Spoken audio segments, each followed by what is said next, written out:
Baik. Oke, baik. Assalamualaikum warahmatullahi wabarakatuh. Shalom, Om Swastiastu, Namo Buddhaya, salam kebajikan. Baik, di sini kami dari kelompok 3 bakal mempresentasikan mengenai seminar simposium energi di tahun 2026 yang diselenggarakan hari Jumat kemarin. Baik, boleh di next.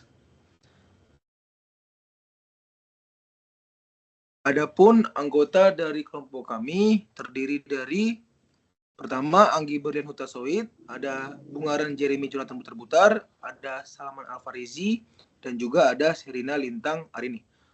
Untuk slide selanjutnya bakal dijelaskan oleh rekan saya. Oke, pada slide ini menjelaskan tentang salah satu tantangan terbesar dalam transisi energi di Indonesia, yaitu ketergantungan terhadap energi fosil. Saat ini, sekitar 82% bauran energi nasional masih berasal dari bahan bakar fosil, seperti batu bara, minyak bumi, dan gas alam. Selain itu, Indonesia juga menjadi net importir minyak bumi, sehingga sebagian kebutuhan minyak harus dipenuhi dari luar negeri. Kondisi ini membuat ketahanan energi menjadi rentan terhadap fluktuasi harga minyak dunia dan gangguan pasokan global.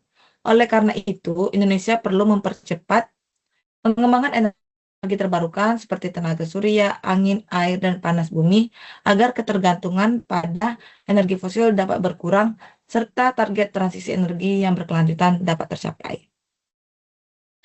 Next, di sini ada strategi Indonesia dalam mencapai target net zero emission pada tahun 2060, yang dimana net zero emission adalah kondisi ketika jumlah emisi gas rumah kaca yang dihasilkan seimbang dengan jumlah emisi yang dapat diserap atau dikurangi.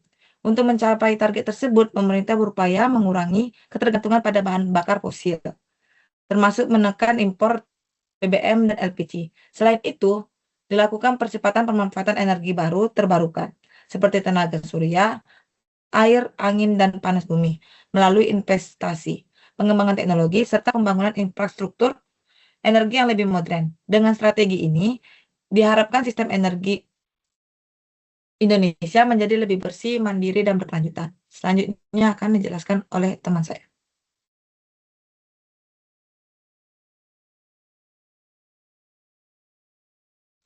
Baik, izin melanjutkan. Jadi di sini ada inovasi co-firing biomasa untuk mengurangi emisi PLTU secara efektif. Yang pertama, strategi co-firing. Co-firing adalah pendekatan jarak pendek yang mengintegrasikan biomasa dengan batu bara, membantu mengurangi emisi gas rumah kaca dari PLTU tanpa mematikan pembangkit secara prematur. Yang kedua, proses pengolahan. Proses pengolahan biomasa meliputi pengeringan dan pembuatan pelet yang menjadikannya lebih efektif dan efisien untuk pembakaran sehingga mendukung keberlanjutan energi dan mengurangi ketergantungan bahan bakar fosil. Yang ketiga, nilai kalor. Nilai kalor biomasa yang mencapai 3.200 kekal per kilogram sebanding dengan batubara loreng, menunjukkan potensi penggunaannya lebih alternatif sebagai alternatif energi yang lebih bersih dan berkelanjutan. Selanjutnya akan dijelaskan oleh teman saya.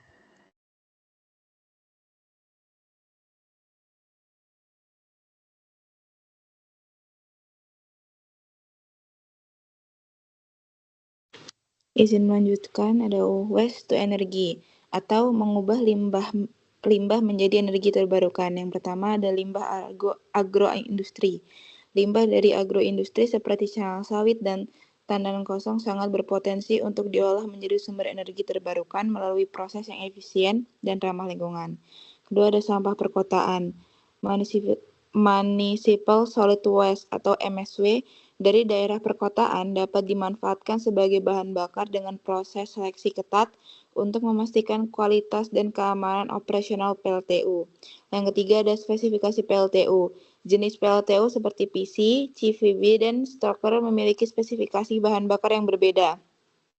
Sehingga penting untuk memahami karakteristik masing-masing untuk efisiensi maksimal dalam pembangkit energi. Boleh di next?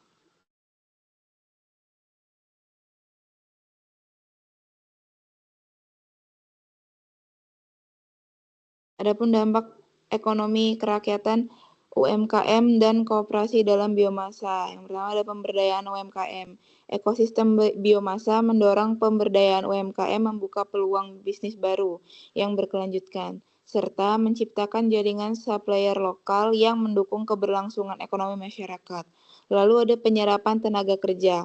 Target penyerapan hingga 150.000 tenaga kerja dalam sektor biomasa memberikan harapan baru bagi generasi muda dan meningkatkan kemandirian ekonomi daerah secara menyeluruh. Slide selanjutnya akan dijelaskan oleh rekan saya.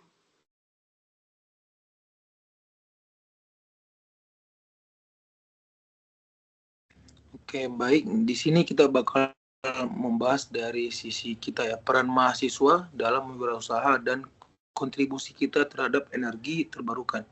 Di mana di sini tuh terdapat 3 poin. Pertama, kita bakal membahas mengenai wirausaha energi, di mana mahasiswa itu dapat membentuk badan hukum untuk menyediakan biomasa, menciptakan peluang baru dalam sektor energi terbarukan, dan mendukung transisi energi yang lebih berkelanjutan di Indonesia.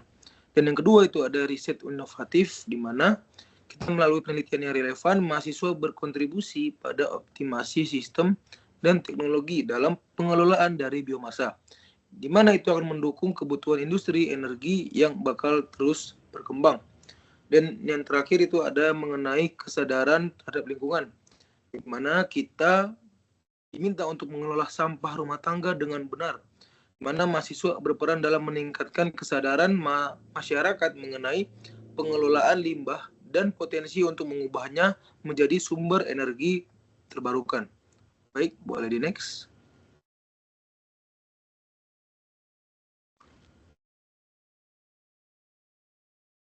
Selanjutnya, di sini ada riset dan juga tugas akhir kebutuhan industri energi saat ini, di mana topik terkini itu pengembangan teknologi baru untuk optimasi co-firing tadi, di mana co-firing itu tadi kita mengubah yang pembangkit PLTU dengan yang lebih bersih, sesuai dengan moto kita yaitu adalah net zero emission, di mana itu juga mencakup dan kualitas biomasa itu sangat penting.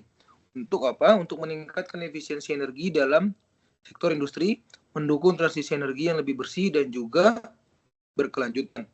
Adapun inovasi dari AI itu sendiri juga implementasi sistem AI untuk memonitoring rantai pasok energi dapat meningkatkan transparansi dan efisiensi, memungkinkan pemantauan secara real time untuk memastikan ketersediaan dan kualitas biomasa yang lebih tinggi.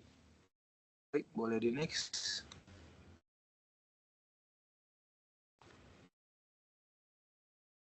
Nah, sebagai penutup, di sini kami ada kata-kata, mari bersama-sama mendukung transisi ke energi terbarukan demi masa depan yang lebih berkelanjutan.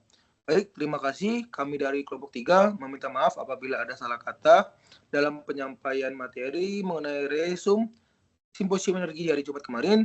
Kami tutup. Wassalamualaikum warahmatullahi wabarakatuh.